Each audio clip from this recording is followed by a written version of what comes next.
You hear it all the time. Just buy a Japanese hybrid. They run forever. Toyota, Honda, Subaru, you can't go wrong. Really? Because I keep seeing the same pattern in the workshop and in owner stories. Some Japanese hybrids are insanely over-engineered. They just keep going. 200,000 plus miles, no drama. Others, they're complicated, thirsty, unreliable, or just bad value. And yes, that includes some Subaru hybrids people love to talk about. If you've ever thought, maybe I'll just grab a used Japanese hybrid and be safe, you need to know which ones are actually good and which ones you should walk away from even if the badge looks trustworthy. I'm GearHead. I don't do brand worship. I do engineering and real-world results. If you want to stop guessing when you see hybrid and a Japanese logo, subscribe, because this is exactly where people get burned by assuming all Japanese hybrids are bulletproof. Let's break down the 4 best Japanese hybrids you can buy used right now, and the 3 worst that are way more trouble than they're worth, including the truth about Subaru. The 4 best Japanese hybrids you can buy used. Number 1. Toyota Prius, Gen 3 and Gen 4, the benchmark. You've probably heard this one a million times. Prius is boring but reliable. That's underselling it. The Prius isn't just reliable, it's the reference for hybrid durability worldwide. Why it's one of the best? Toyota's hybrid synergy drive is massively proven. It's been evolving since the late 90s. The power-split e-CVT transaxle has almost no traditional wear parts. It's gears and motors bathing in fluid. Taxi fleets absolutely hammer these, and they just keep going. The battery is managed ultra-conservatively. You never really use the top or bottom of its capacity. That's Toyota protecting it. And cooling and electronics are over-engineered.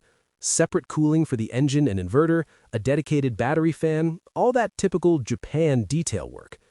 Yes, Gen 3 has some known issues, like EGR and intake carbon buildup if you never service it, a head gasket risk at high miles in neglected cars, and batteries that age after 10 to 15 years. But if you buy a maintained Prius, especially a late Gen 3 from 2012 to 2015, or a Gen 4, and you keep up on fluids and cooling, it's one of the safest used hybrid bets on Earth.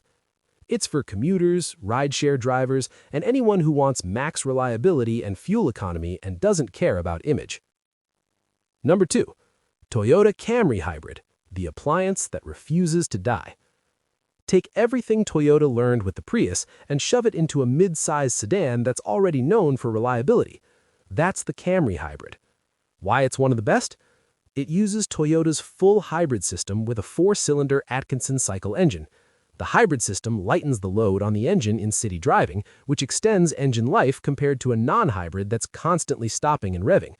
And the Camry platform is built for family, taxi, and fleet duty, not Nürburgring lap times.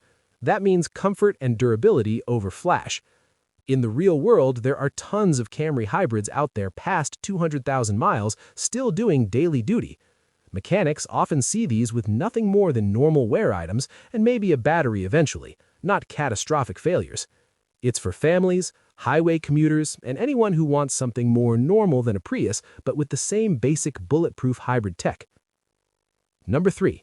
Lexus RX 450h, Quiet Tank. This is where the Japanese hybrid formula goes luxury. The Lexus RX 450h is basically Toyota hybrid technology plus a 3.5-liter V6 plus Lexus refinement. Why it's one of the best? The 2GR V6 is one of Toyota's strongest engine families. In the RX hybrid, it's understressed and supported by electric motors, which cuts down on how hard it has to work. The hybrid system is tuned for smoothness, not just economy. That means everything is working below its pain threshold most of the time.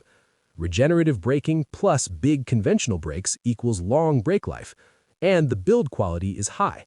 These were designed for owners who expect get in, go, don't think about it for 10+ years.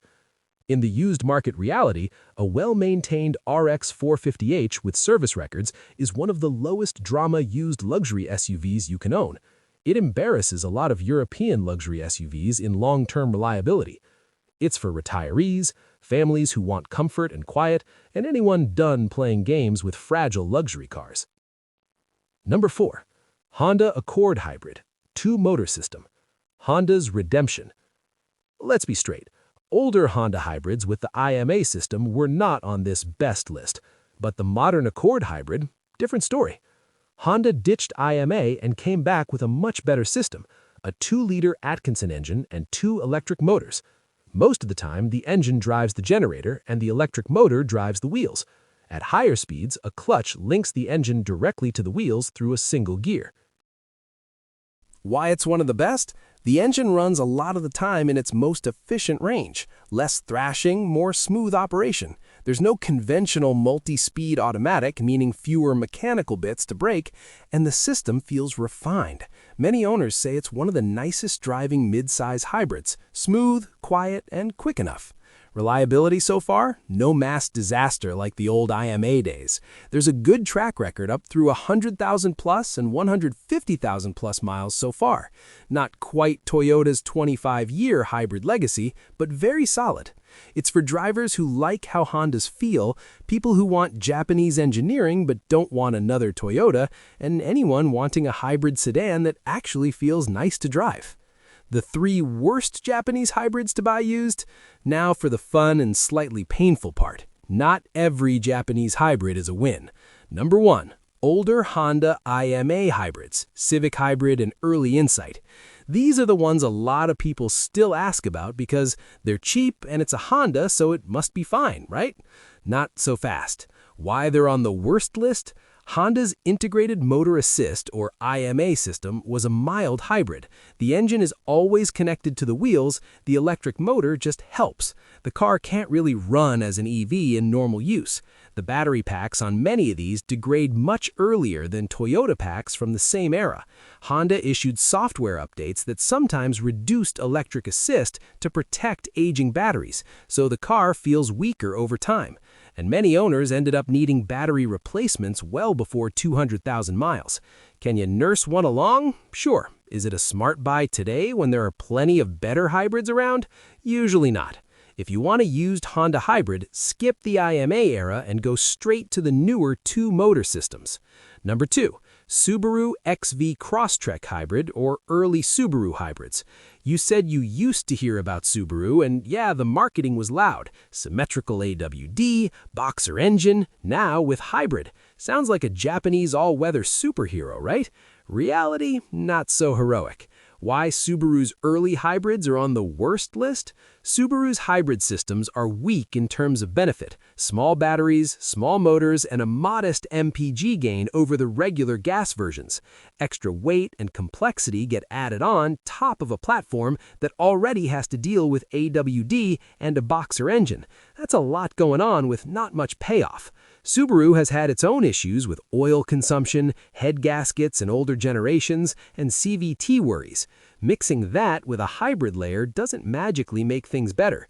And unlike Toyota or Honda, Subaru doesn't have decades of proven full hybrid experience. Their hybrid reputation is nowhere near as strong. Are they total disasters? Not across the board, but if you're specifically shopping for a used hybrid and you want max reliability and savings, it's very hard to justify a Subaru hybrid over a Toyota or Honda option at the same price. Number 3. Nissan mild and niche hybrids. Nissan has dabbled in hybrids in some markets, but most of their focus has been on full EVs, like the Leaf. Some of the Nissan hybrids out there are mild hybrids that barely improve fuel economy, market-specific designs without global volume behind them, or using systems that never got Toyota-level refinement. Why they're here? Limited production and low volume means fewer parts, less documentation, and less experience for independent shops. Some use belt alternator or small motor assist systems that don't bring big fuel savings. You're taking on extra complexity without enough reward. And they don't have the proven this thing can do 300,000 miles record that Prius and Camry hybrids do. If you live in Japan or certain Asian markets, some Nissan hybrids make sense because of availability and local support. But if you're comparing a used Nissan hybrid with, say, a used Camry hybrid or Prius in North America or Europe, 9 times out of 10, the Toyota is the smarter, safer hybrid purchase. The bottom line? Don't buy the badge, buy the system. Japanese hybrid is not a magic phrase. There are amazing systems, over-engineered, proven, brutally reliable, like the Toyota Prius, Camry Hybrid, Lexus RX 450h, and the modern Honda Hybrid. And there are mediocre or risky systems, like older Honda IMA hybrids, early Subaru hybrids, and certain low-volume Nissan hybrids. If you want a used Japanese hybrid that'll treat you right, stick to the systems with a huge global track record. Avoid the weird early experiments and Me Too hybrids that were rushed out just to say, we have a hybrid too. If you've heard Subaru hybrid is the move, now you know why a lot of mechanics and high-mileage drivers still quietly point people back to Toyota and more recently Honda's newer setups. If this helped clear up the good versus bad Japanese hybrid hype, hit subscribe. Next, we're going to break down how to check a used hybrid's battery and inverter health before you buy, so you don't end up with a good system in a very tired car. I'm GearHead. Every hybrid has a story, and together we're going to decode the ones worth buying and the ones you should leave on the lot no matter what the badge says.